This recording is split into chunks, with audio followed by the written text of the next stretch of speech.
Welcome back to lecture 11. We're on page 7. And we want to introduce a really important idea based on composition, only kind of going the other way. This is important for those of you moving on to calculus. You're going to be learning something called the chain rule, and the chain rule is based on this idea, being able to break a composite function back to its individual functions. Okay, now we know that f of g of x is f of g of x. We have two functions. G of x is the first function we apply. That's what we call the inner function. F of x is applied to the result. That's the outer function. But our composition is a combination of those two.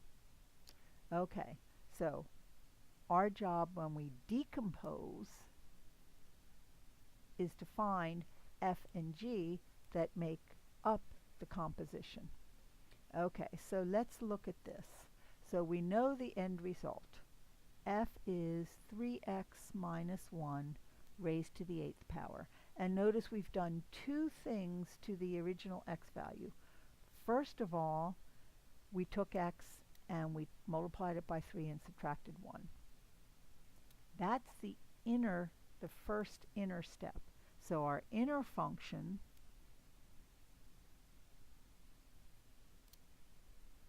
g of x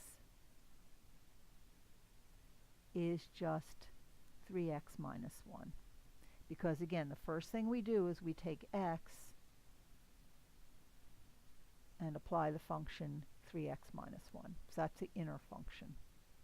And then what does the outer function do with that result? It raises it to the 8th power. So the outer function is f of x, which equals x to the 8th. And you say, wait a minute, we don't take x to the 8th. That's right. But we compose the two functions. So let's see if we're right. F of g of x equals f of g of x, which is f of inner function 3x minus 1. And what does f tell us to do? Raise it to the 8th power. And sure enough, that's our original function f of x. Okay, so the inner function is the first thing that you do to x. The outer function is what you apply to the result. Okay, let's look at one other function.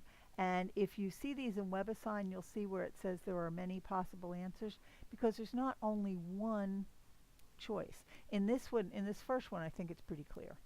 Those are the two steps. But look at this next one.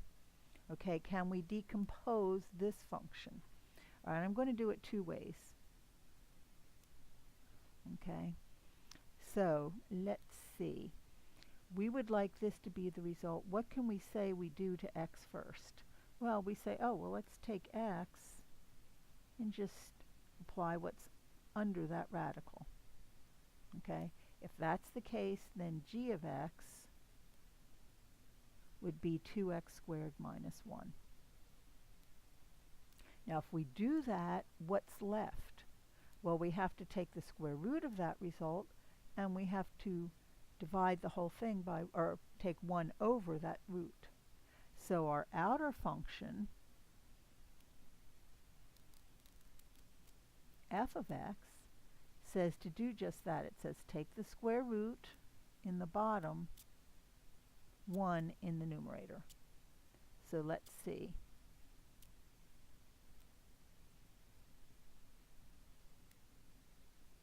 Is f of 2x squared minus 1, and f says take 1 over the square root of whatever you've got. And that's exactly what we were looking for. So that's one way, and we know f and g. Okay, so we have our two functions. This is one decomposition that works. But let's try another one. Suppose I say, I don't like that 1 over the square root of x. What if instead I take the whole denominator as my first step? can I apply this as a single function? The answer is certainly. Okay, so then that will be our inner function. So g of x equals the square root of 2x squared minus 1.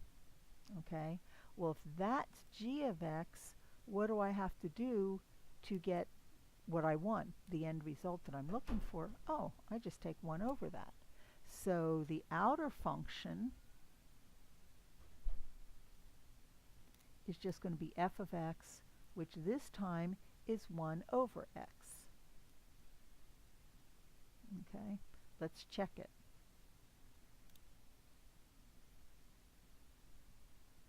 Is going to be f of the square root of 2x squared minus 1, and this f just says take 1 over that quantity. And that works too. And both of those answers are perfectly legitimate. Just depends on how you choose to look at it. Sorry about that. So those are our options. Okay, let's finish up with 2 applications. Okay. Again, ultimately we'd like to be able to do something with all of these ideas that we're generating. How do we use them? Well, here's an example. We have the cost, and I'm going to just make that total cost so we don't have to get involved. Don't mess up with the 2 times there. So let's just say the total cost of producing x units is what we call a cost function, and in this case it's 60x plus 750. And then the number of units x produced in t hours is x of t equals 50t. Okay, so cost is in terms of x, but x is given by the number of hours that the production line has been going. So let's see what happens if we take the composition of those. C circle x of t is to be defined to be C of x of t,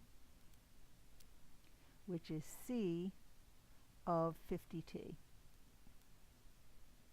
Okay? Now, one thing we've noticed right off the bat is that we've eliminated the x. Okay, we're going to have our answer just in terms of t. All right? Then what does C tell me to do? It says whatever's here, replace it with this. So that's going to be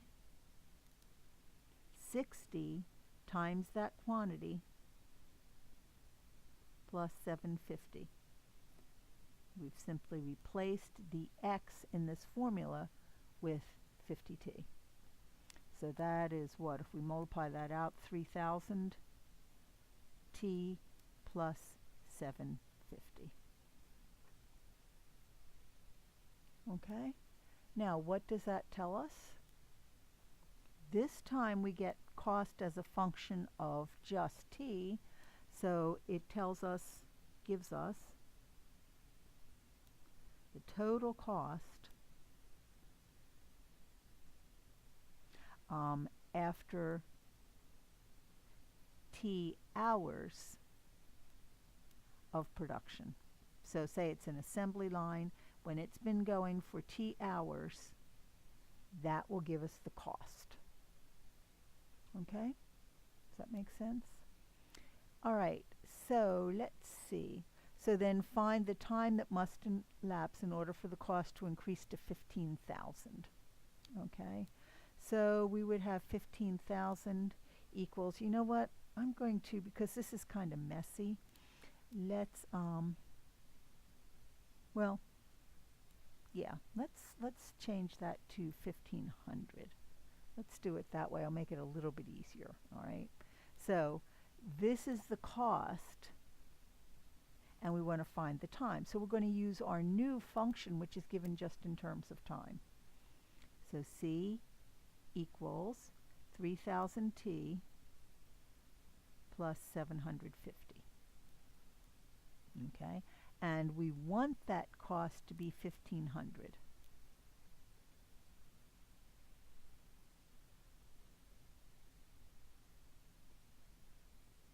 And our job is to find how long that would take. Okay? So the cost 1,500. Again, just get rid of one of the zeros. If we don't have a calculator, it'll be a little bit easier for us. All right, so what do? Subtract 750.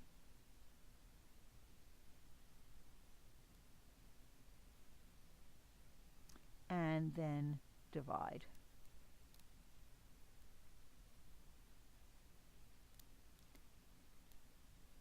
Okay, now remember, what is t? T is in hours. So our answer will be number of hours. So let's see. We can cancel 1. That's 75 over 300. And I believe that is 4, or 1/4. 4 times 75 is 300. So it takes 1/4 hour, or 15 minutes, if you wanted to convert that to minutes. Okay, so that's what we've done. We've kind of taken the composition to write a new function just in terms of t, and then we can apply that function. Okay, great. Thank you.